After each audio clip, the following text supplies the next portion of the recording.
Então você tem que ser muito objetivo diante do seu propósito. E aí sim você vai trazer de uma forma delicada tudo aquilo que está impactando e tudo aquilo que é necessário e importante que aquela pessoa precisa ouvir. Então sempre quando você estiver diante de um conflito, você vai focar no que isso vai trazer de benefício para aquela pessoa que você está conversando e que você tem como responsabilidade o desenvolvimento dela, para depois você começar a abordar o que de fato precisa ser abordado.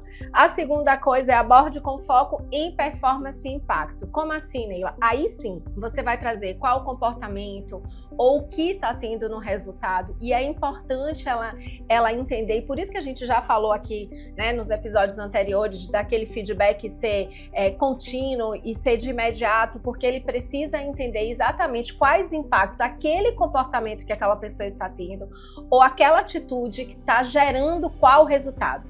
Então, quando você estiver nessa abordagem, você não pode trazer só os exemplos, você precisa fazer com que ela entenda os impactos que isso está tendo no crescimento e na evolução da sua carreira, na imagem sobre ela enquanto profissional, mas você também precisa fazer esse convite e trazer exemplos claros para ela conseguir perceber que impacto isso está tendo no trabalho dela, na área, né, que você gerencia, para a organização. Ela precisa entender o impacto para que ela possa absorver melhor esse processo, esse convite de crescimento.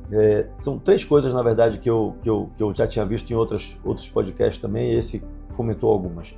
Mas a primeira, que até uma frase aí do Mike Oliveira, viu? A gente não tem falado muito do podcast dele, mas ele está sempre presente aqui com a gente. Você quer levar uma vida fácil, você precisa ter conversas difíceis. Porque no nosso dia a dia, se a gente não tomar algumas atitudes e ter essas conversas difíceis que precisam ser feitas, a nossa vida acaba ficando difícil. Então, para levar uma vida fácil, precisamos ter conversas difíceis.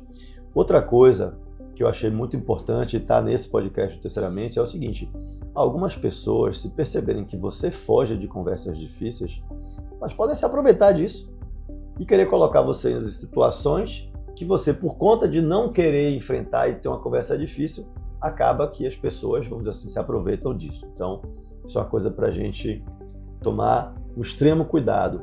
E outra coisa é o seguinte: não significa dizer que conversa difícil é um conflito necessariamente.